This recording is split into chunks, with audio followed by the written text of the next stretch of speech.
Hi guys, welcome back to my kitchen and time capsule cooking, and it is October, meaning I am definitely going to be trying out some vintage Halloween recipes this month.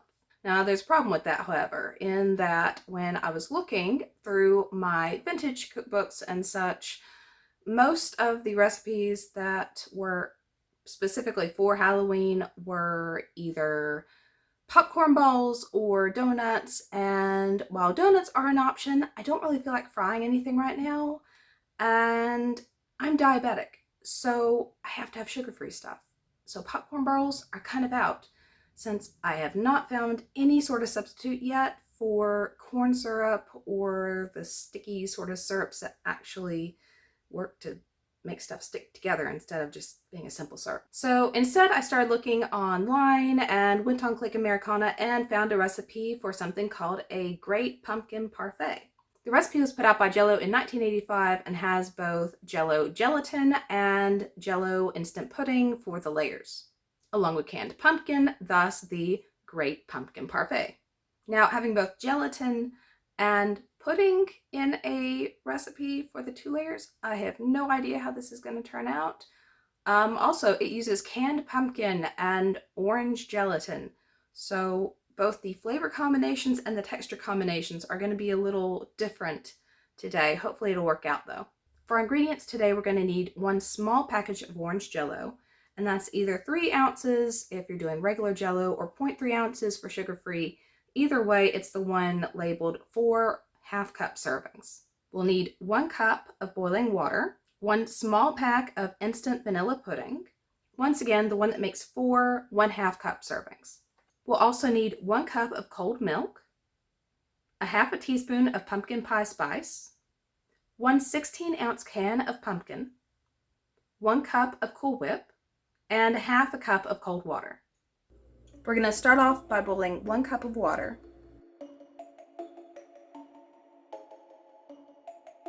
which we're going to use to dissolve our Jello.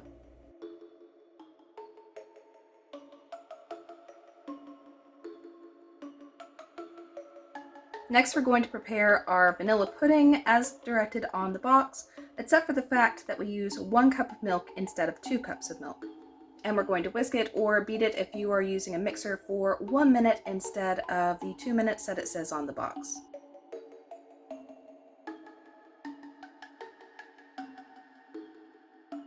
Next step is to blend in the pumpkin pie spice and half a cup of our gelatin.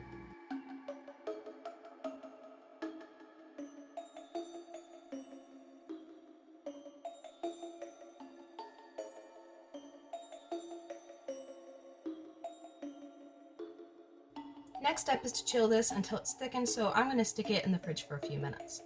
Meanwhile, I'm going to go ahead and get this Cool Whip whipped. I'm just hoping that I won't have the odd pool at the bottom that I sometimes do with the sugar-free. Hooray! No excess melting. Mostly.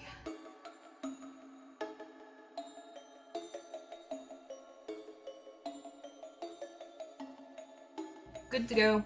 All excess liquid mixed in with everything else so it looks like normal Cool Whip and not the sugar-free variety.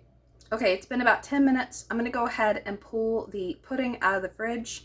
It said until thickened, and despite the fact that I had just poured near molten gelatin into it, it was already pretty thick when I put it in the fridge, so I'm assuming that'll be enough.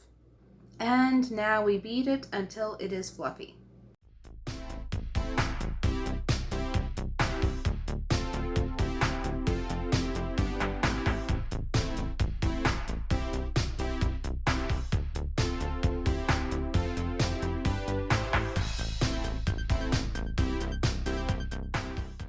We're going to blend in the pumpkin,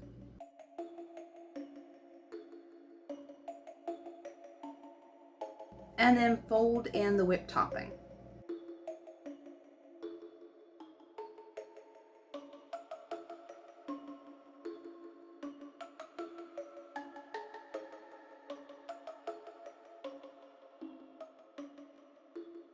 We spoon this mixture into 10 dessert glasses. It doesn't say a specific size of dessert glasses, So I just went with some of the cups that you would typically use for dirt cups or any of those sorts of puddingy desserts. Except for a couple of them, I saw these glasses at the Dollar Tree and I couldn't help myself. And the amount of pudding that you use in order to create 10 servings of this is less than I would have anticipated considering the picture, but we're just gonna go with it. Each of these was about 3 heaping tablespoons full. These go into the fridge, and afterwards we add the cold water to the remaining gelatin and chill that until slightly thickened, which ended up being less time than I thought it was going to take. Pulled it out after about 10 minutes and it was pretty much already mostly set. So I actually kind of ended up popping it into the microwave for a few seconds to thaw it out so I could actually put it into the cups and put it in evenly instead of having this lump of Jello in the middle of some of them. And now that is done, we're going to chill it until it's thickened. Okay, I'm back. It's been several hours since I put the parfaits in the fridge and they are good to go at this point. At this point, the Jello's set up completely and I went ahead and got one out and put some Cool Whip on the top. And if you recall what the original illustration, her original picture looked like, this is once again an example of false advertising, especially since this is one of the parfaits that has the largest layer of Jello on the top, and even it has its bare side. That's what happens when you don't get the pudding completely even on the top before you put the Jello down, but still. But now the moment of truth, and I'm gonna get a little bite, hopefully, of everything. So I've got some of the Cool Whip and the Jello and the pudding, and we'll see how it tastes.